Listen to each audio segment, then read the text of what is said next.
दोस्तों, इस शो में हमारी कोशिश रहती है कि हम हिंदी सिनेमा के सुनहरे दौर के उन लोगों के बारे में बात कर सकें जिन्हें हम भूल गए हैं या जिनसे हम अनजान हैं। आज ऐसे ही एक गीतकार के बारे में बताना चाहूंगा। हम सबको महल फिल्म का एक गीत अभी भी याद है।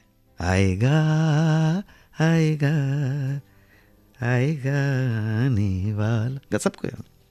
ये वही गीत है जिसने लता मंगेशकर को लता मंगेशकर बनाने में बहुत अहम भूमिका निभाई है। लता मंगेशकर को लता मंगेशकर की पहचान देने वाले इस गीतकार की क्या पहचान थी? किसने लिखा है गीत? कौन था गीतकार? इन गीतों को, इस धुन को शब्दों में पिरोने वाले का नाम था नक्शब जारचवी। नक्शब साहब हिंदुस्तान के बुलंदशहर जिले के एक छोटे से गांव में पैदा हुए थे। इस गांव का नाम है जारचा।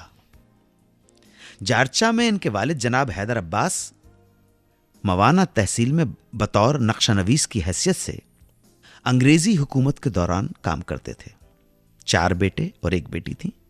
पहले सईद हुसैन हैदर, दूसरे अजहर हुसैन हैदर, तीसरे नक्शब हुसैन हैदर और चौथे अमीर हुसैन हैदर।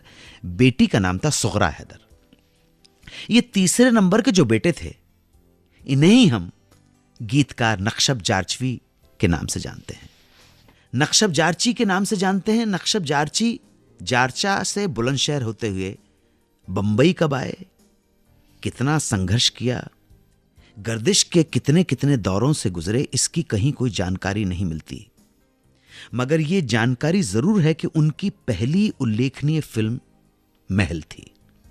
इस फिल्म के गीतों के अलावा उन्होंने जीनत, नमूना, नगमा, जिंदगी या तूफान, अनहोनी, नौबहार, शहीद, खिलाड़ी, निशाना, मेरी कहानी और रफ्तार जैसी कई फिल्मों में बहुत मशहूर गीत लिखे और बाद में नगमा, जिंदगी या तूफान और रफ्तार जैसी फिल्मों का डायरेक्शन भी किया।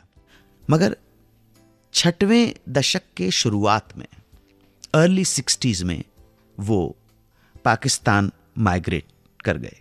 नक्शब जारचवी के बारे में कहते हैं कि वो बहुत दिल वाले इंसान थे। दरिया दिली के बहुत सारे किस्से मशहूर हैं।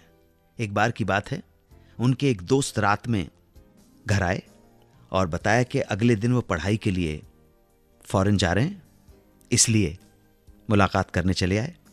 नक्शब साहब को बहुत बुरा लगा कि विदेश जा रहे हो और ऐन वक्त पर मिलने आए हो, आप बता रहे हो।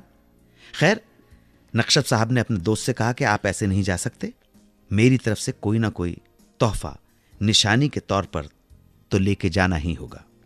उन साहब ने समझाया कि यार अभी इतनी रात को कहां से तोहफा लाओगे, एक काम करते, अगली बार आऊंगा तो तोहफा दे दीजिएगा। पर नक्शब साहब अड़ गए और आधी रात को नक्शब साहब अपने दोस्त को लिए निकल पड़े बाहर बाजार में। सारी दुकानें बंद थी, पर जो मन में ठान लिया था वो ठान लिया था।